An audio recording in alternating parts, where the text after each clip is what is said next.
Bonjour à tous et bienvenue pour cette nouvelle vidéo. Donc aujourd'hui je vais vous montrer la plus belle partie que j'ai jamais jouée en tournoi LAN. Donc c'était des parties qui duraient à peu près 4 heures. Donc j'ai affronté un 1960 feed, donc un sacré niveau. Et j'ai réussi à le battre. Et pour moi c'est une de mes plus belles parties. Et donc aujourd'hui je vais vous la montrer. Donc alors la partie elle commence avec E4, E5. Donc dans cette partie j'ai les noirs. Cavalier F3, cavalier C6 et fou C4. Donc on a ce qu'on appelle une italienne. Donc c'est une ouverture assez classique. Donc là pour l'instant on est encore dans la théorie, c'est-à-dire qu'on récite par cœur des coups qu'on connaît. Donc je joue cavalier F6. Et ici il me joue D3. Donc c'est une ligne assez solide qui défend un peu tout. En fait l'alternative à cette ligne ça aurait été de jouer cavalier G5 pour attaquer directement ce pion. Mais c'est très compliqué et mon adversaire il a préféré jouer solide. Donc moi j'ai joué la ligne que je connais avec fou E7. Il a roqué. Et ici j'ai joué D6. Donc on se dit c'est bizarre parce que mon fou là qui est bloqué derrière son pion, j'aurais pu le sortir là. Mais en gros la philosophie c'est que le fou il est aussi bien placé ici. Il aide à défendre le cavalier au cas où je me prendrais un cloage ici. Donc en fait ce fou est pas si mal placé là. Et après on aura des idées de le replacer peut-être en F8 et en G7. Donc voilà, mon adversaire a continué par H3. Donc H3, je pense que l'idée c'est de m'empêcher de faire un clouage ici. Intéressant. Et donc là j'ai joué cavalier A5, donc je suis toujours dans la théorie. En fait j'attaque son fou et je vais réussir à lui prendre la paire de fous. En fait il peut pas m'empêcher de prendre son fou. Par exemple, s'il va ici pour m'empêcher de prendre son fou, en fait je peux juste jouer C3. Et quand il recule, je peux jouer B5. Et quand il recule, je vais quand même le manger. Et au final, il m'aura juste laissé prendre de l'espace gratuitement. Donc c'est pas très intelligent. Donc à la place, il est direct revenu en B3. Et donc je l'ai pris. Il m'a repris. Donc lui, son avantage, c'est que déjà j'ai gaspillé du temps pour le prendre. Vous voyez, j'ai fait 2 coups alors que lui, il a repris un coup. Et ensuite, il s'est ouvert la colonne pour sa tour et il m'attaque ce pion. Donc c'est pas mal parce que sa tour, elle joue déjà. Mais moi, mon avantage de mon côté, c'est que son fou, il était très fort, il m'attaquait F7 ici. Et donc maintenant, il est plus là. Et donc mon avantage, c'est que j'ai la paire de fous. Et en fait, avoir les deux fous, c'est quelque chose qui est assez bien dans les positions ouvertes. Donc, il a pris, j'ai roqué. Il a joué tour E1. Et là, j'ai joué H6. Donc mon idée, c'est aussi d'empêcher que le fou vienne là. Mais vous allez me dire, c'est pas très utile parce que j'ai déjà un fou qui protège le cavalier. Mais c'est parce que mon idée, c'est de plus tard, en fait, remettre le fou en F8 pour qu'il protège un peu tout et pour qu'il gêne pas trop mes autres pièces. Donc c'est pour ça que c'est important d'empêcher ici la venue du fou blanc. Donc il a joué C3, c'est un coup assez logique, ça prépare D4 pour prendre le centre. Et moi, donc j'ai joué tour E8, je continue à me développer. Il a joué D4, donc il prend le centre. Et ici, en fait, j'ai pas vraiment pris, parce qu'en fait, si je prends, ça va lui ramener un pion au centre. Il en aura 2 et moi j'en aurai 0, donc c'est pas super. Donc en fait, j'ai juste joué fou F8 en me disant, en fait, s'il prend, je suis plutôt content parce que ça ouvre la position. Et du coup, c'est plutôt agréable pour mes deux fous. Et voilà. Et en fait, s'il prend, je perds pas de pion, parce que après prise, dame prend, tour prend. En fait, on dirait que je perds un pion parce que ce pion n'est plus protégé. Mais en fait, j'avais vu un sacrifice qui était assez marrant. En fait, ici, j'ai cavalier prend E4. En fait, je lui donne mon cavalier, mais c'est parce qu'après, je peux faire un échec ici. Et quand il bouge, je peux prendre son fou. Et en fait, là, je suis mieux, même si c'est matériellement égal, parce que ma tour est hyper forte. Et en fait, dès que son cavalier bouge, il perd sa tour. Et dès que sa tour bouge, il perd son cavalier. Donc, en fait, il est complètement bloqué ici. Mais donc, il a vu qu'il pouvait pas jouer comme ça. Donc, en fait, il a fait un coup assez intelligent, il a joué D5. Et en fait, il s'est dit, moi, j'ai les fous, et lui, il a les cavaliers. Donc en fait, il a eu l'idée de fermer la position, parce que, je vous l'ai déjà dit, dans les positions fermées, les cavaliers sont plus forts que les fous. Donc c'est assez intelligent. Mais en contrepartie, il perd toute la pression qu'il avait sur mon pion. Maintenant, il ne menace plus de manger. Donc là, j'ai joué cavalier H7. Donc ça a l'air bizarre, parce que je mets mon cavalier sur une case chelou. Mais en fait, là, le but, c'est de pousser F5 pour contrer au centre, l'attaquer un peu et ouvrir ma paire de fous.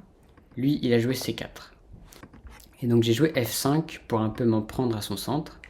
Et là, ce qu'il faut qu'on comprenne, c'est qu'on a un peu transposé dans une position d'estendienne. C'est-à-dire que lui, il a un centre qui est hyper fort et qui prend beaucoup de place, qui me gêne un peu. Et il a ses pions qui vont avoir tendance à avancer à l'aile dame. D'ailleurs, C4, c'était peut-être pour jouer C5 pour la suite. Ok, et moi, mon plan, ça va être, pendant qu'il attaque à l'aile dame, de pousser tous mes pions à l'aile roi. En fait, de faire une grosse attaque sur son roi, là, en poussant mes pions. C'est un peu typique de l'estendienne. Donc après F5, il a pas pris mon pion, parce qu'en fait, s'il me prend, je pourrais ressortir mon fou. Et mon fou, qui joue pas trop pour l'instant, il serait sur une super bonne diagonale. Donc ça lui sert à rien de me prendre, donc c'est juste développé avec cavalier C3. Et donc là, j'ai choisi de jouer F4. Et en fait, mon idée avec F4, c'est que déjà, je lui enferme un peu ce fou, que moi, je m'ouvre mon fou à moi, et qu'en fait, là, ce pion, il commence à être un peu proche de son roi, et que là, mon idée, ça va être de pousser G4, G5, H5, G4, et tout envoyer sur son roi. Donc lui, il continue son plan un peu classique, il joue B4. B4, l'idée, c'est que ça prend de l'espace à l'aile dame, et que ça menace C5. Donc classique. Et donc moi, je décide d'envoyer mes pions, et j'y vais avec G5. Donc là, je commence à menacer G4, et après pion prend, je pourrais ramener mon fou, et lui clouer son cavalier, et c'est hyper désagréable, parce que je me suis ouvert la colonne, et il va être dans les problèmes. Donc il décide de prévoir mon G4, en jouant cavalier H2. Et en fait, maintenant, il contrôle plusieurs fois cette case, donc je peux pas encore jouer G4. Et au passage, il menace aussi de s'infiltrer avec sa dame en H5, puis un G6, donc c'est un peu relou. Donc je décide de jouer cavalier F6 pour contrôler la case. En plus, ça remet mon cavalier sur une bonne case. Et donc là, je sais pas trop pourquoi, il va jouer B3, qui est un coup un peu bizarre, qui sert pas à grand chose. En plus, ça lui enlève la protection de son cavalier. Bon, peut-être que c'était pour mettre son fou ici, mais je sais pas trop ce qu'il ferait, son fou ici, donc... Et en fait, moi, ça me laisse du temps pour attaquer. Donc là, je continue à pousser mes pions, j'envoie H5. Et donc là, on va voir un peu l'idée aussi qui était derrière son cavalier H2. En fait, là, son idée, c'était de jouer G4. Donc en fait, pour un peu bloquer. C'est-à-dire que si là, je décide d'avancer avec H4, en fait, toute mon attaque, là, elle est complètement bloquée. Mes pions, ils peuvent plus avancer. Et lui, ça lui laisse la main libre pour m'attaquer à l'aile dame. Donc ça, il faut surtout pas. Et si je prends son pion en passant comme ça, en fait, le truc, c'est que mon attaque, elle va être un peu bloquée, parce que quand il reprend, en fait, il m'attaque ce pion, c'est assez désagréable. Du coup, ce pion, il est compliqué à défendre. Et en fait, mon attaque, elle va être un peu stoppée, puisque ces pièces, elles vont pouvoir revenir à la défense. Donc ça, je peux pas, donc j'ai fait un peu la seule option possible, c'est-à-dire manger le pion. Et là, il a remangé le pion.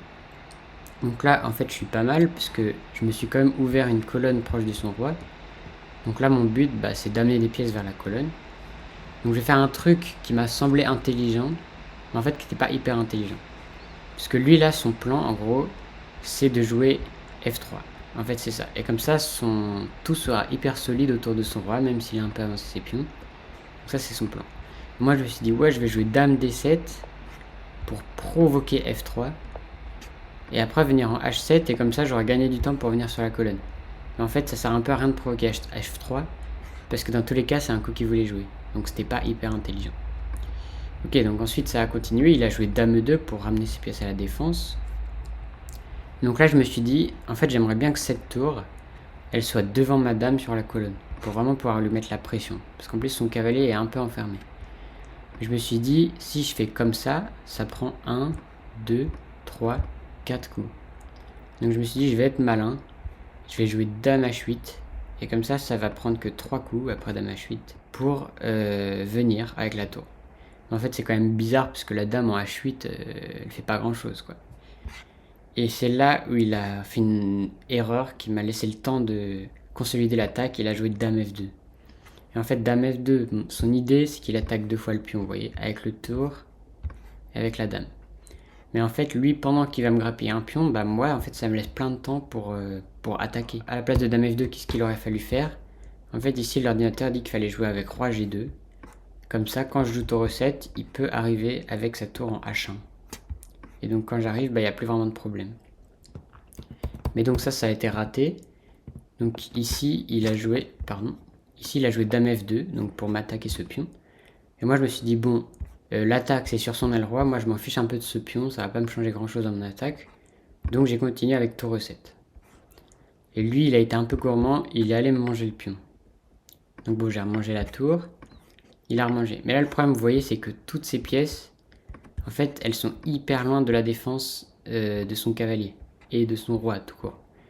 Et donc là, en fait, j'ai vu que sa dame n'était plus là et que je pouvais direct m'infiltrer avec dame H3.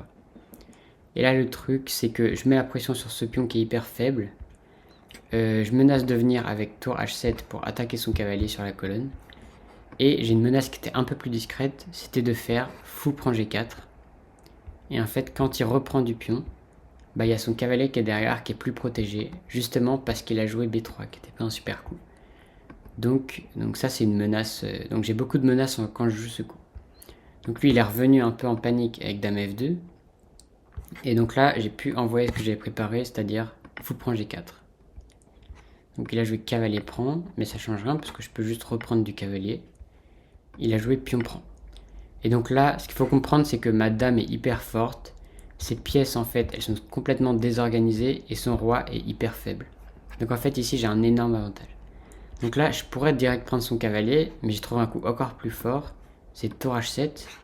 Donc en fait, il n'a pas le temps de sauver son cavalier, parce que sinon, bah, il y aurait mat en 1. Donc il doit défendre le mat, il joue dame G2. Et maintenant, je prends son cavalier.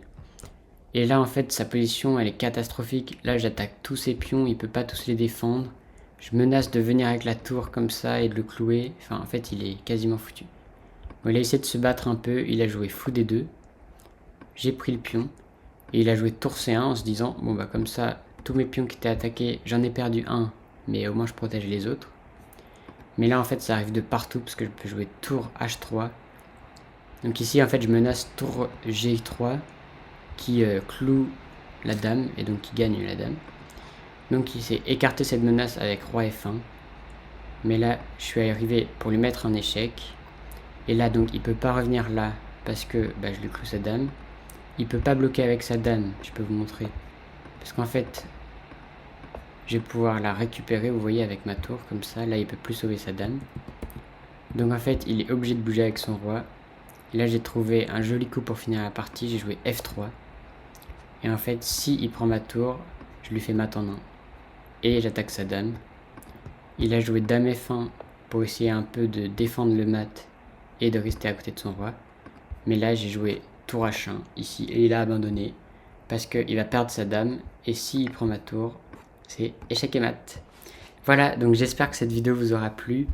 Moi, ça m'a plu en tout cas. Donc n'hésitez pas à vous abonner, à laisser un pouce bleu et à m'envoyer un commentaire. Et voilà, je vous fais des bisous. Salut!